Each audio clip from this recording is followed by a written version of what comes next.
Muy buenas noches, bienvenidos y bienvenidas a todos a esta nueva sesión de los Diálogos al Café.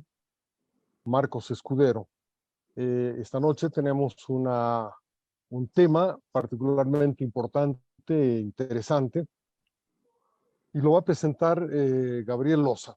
Gabriel ha escrito un libro sumamente interesante justamente sobre el tipo de cambio y la política internacional, y un poco en base a ese libro es que lo hemos invitado a inaugurar este debate, ¿no? Gabriel ha sido ministro de Planeamiento y también ha sido presidente del Banco Central de Bolivia durante una temporada bajo el gobierno de Evo Morales, de manera que su experiencia es bastante reciente. Acaba de entrar también a la sala Javier Comboni, que ha sido ministro de Finanzas en el país, de manera que también tiene una muy buena experiencia en el tema del tipo de cambio y la importancia del tipo de cambio. Con esto yo le cedo la palabra entonces a Raúl Rivero para que sea a cargo de la moderación. Adelante, Raúl. Gracias, buenas noches a todos.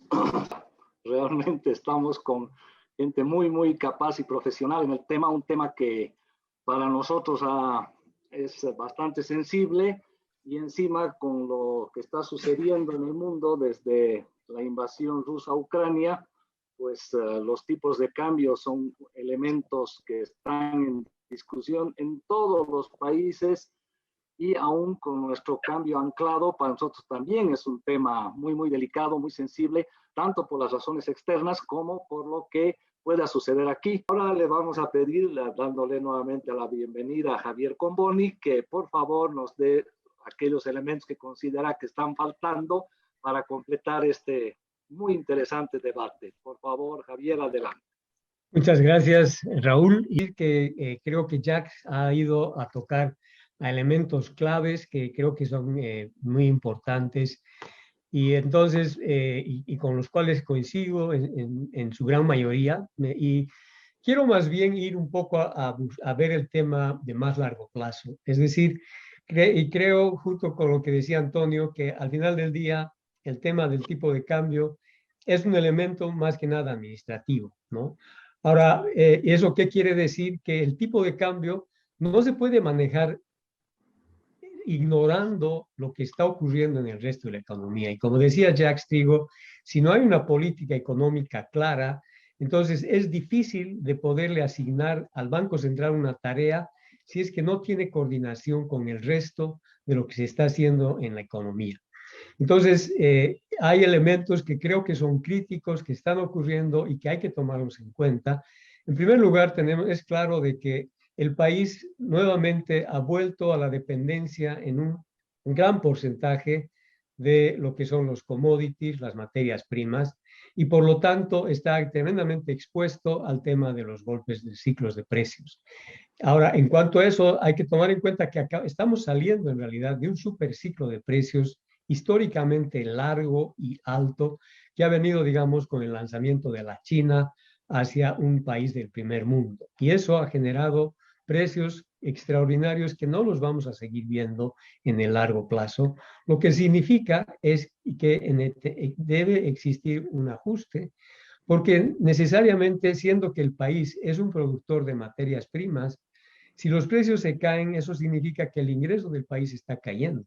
Y es igual que el sueldo, si tu sueldo cae, bueno, tienes que ajustarte, ¿no? Y entonces ahí viene necesariamente el ajuste fiscal del que tanto Jacques como Antonio han comentado. Ahora, el tema complicado que existe en esto es que para que exista el ajuste fiscal, uno de los elementos críticos es justamente el elemento de control de precios que actualmente tiene el gobierno, que está respaldado con el gasto fiscal. Es decir, controla el precio de los hidrocarburos con un subsidio que, bueno, no tenemos cálculos en este momento, pero es posible que alcance 2.000 millones de dólares en un subsidio que está no solamente al final va a beneficiar a los locales, pero aún también hasta a los extranjeros si es que el precio de la gasolina, el diferencial de precios es demasiado grande. Entonces, ahí hay ya un problema grande, y es cómo puede políticamente este gobierno enfrentar un ajuste fiscal que implica mover estos precios de los carburantes, mover precios de los alimentos subsidiados, etcétera, porque obviamente si es que vas a hacer un ajuste del cambiario, tienes también que hacer un ajuste en esos precios relativos si quieres mantener el equilibrio fiscal. Ahora, por el otro lado, tienes también la espada de Damocles, y en esto yo discreparía un tanto con lo que decía Antonio, en el sentido de que la administración del tipo de cambio fijo se da en la medida en la que existan reservas internacionales suficientes en el Banco Central.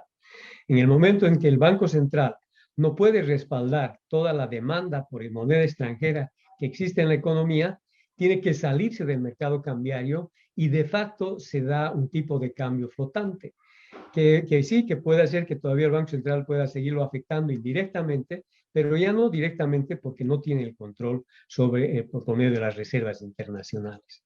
Y como bien ha mencionado Gabriel, lo que hemos estado viendo en estos últimos años es una caída sistemática en los niveles de reservas, hasta ubicarnos en un punto en el que si tomamos en cuenta solamente las divisas, realmente estamos en una situación crítica de tener menos de 3 meses de importaciones.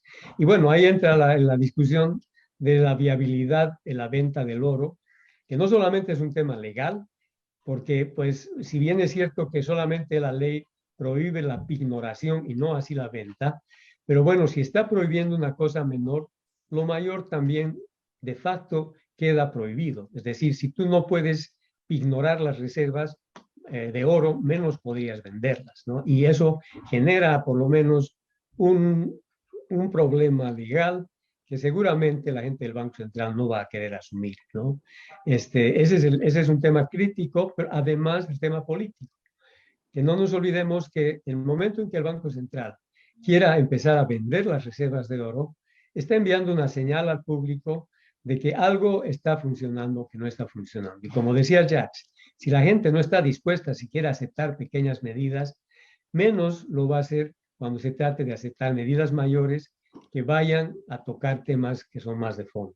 Entonces, realmente es una situación complicada que en este momento existe y que creo que lleva también a lo siguiente, y es el hecho de que en el largo plazo, nuevamente hablando de largo plazo, yo creo que el tema de la competitividad del país surge y sale a colación. Es decir, el país, en la medida en la que el país pueda mejorar su productividad, especialmente la productividad de la mano de obra, es también la medida en la que el tipo de cambio real, digamos, se puede ir apreciando.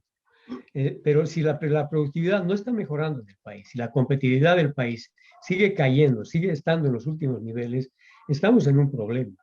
Entonces, volvemos a lo que decía y mencionaba Jacques, y es, bueno, ¿cuál es la política que como nación el gobierno quiere hacer? ¿Cuál es la política de largo plazo? ¿De qué manera vamos a mejorar la productividad de los factores? ¿De qué manera vamos a mejorar la competitividad del país para que podamos aguantar precios mayores para poder competir con nuestros productos? Es decir, que aún si nuestros productos son más caros de producir, si tenemos mejor competitividad, podemos ser todavía competitivos con el resto del mundo. Pero eso significa tomar medidas de largo plazo, medidas estructurales que vayan hacia, de mi punto de vista, abrir la economía, abrir el apoyo al sector privado y salir de parte del Estado en el manejo de lo que ha estado haciendo hasta ahora en la economía. Lamentablemente, una de las consecuencias que ha habido con todo este tema de la apreciación cambiaria que ha vivido el país en estos últimos años es también una enfermedad holandesa. Es decir, que toda la industria de sustitución de importaciones y de exportaciones ha sufrido grandemente porque al irse apreciando la moneda, pues han tenido que ir cerrando. Y hay muchas empresas que habían en el país que han tenido que cerrar debido a ese tema y que ahora solamente el país nuevamente termina siendo enteramente dependiente de los commodities. Volver a abrir las posibilidades para esas empresas me parece que es un poco complicado, ¿no? Y entonces, un comentario puntual más sobre el tema también. Hablar de comisiones a las transacciones financieras me parece que es un arma de doble filo, ¿no? Porque cuando tú vas a traer dinero al país, si supuestamente tú traerías dinero al país, tienes que tomar en cuenta también cuánto te va a costar tener que sacar ese dinero del país. Entonces, cuando tú pones un precio más alto para tener que sacar ese dinero al país, bueno, lo primero que haces es no traerlo, ¿no? Y entonces, si la inversión privada en este momento no está muy baja, si no hay inversión extranjera directa, el querer ponerle dificultades al movimiento de las divisas en este caso, creo que es contraproducente, ¿no? Y más bien veo que deberíamos movernos hacia un tipo de cambio más flexible, ¿sí? Pero basado, ¿no es cierto?, en una política de largo plazo que nos lleve a ganar competitividad, que es al final del día lo que nos va a llevar también como nación a un desarrollo consistente y estable. Bueno, y con eso termino.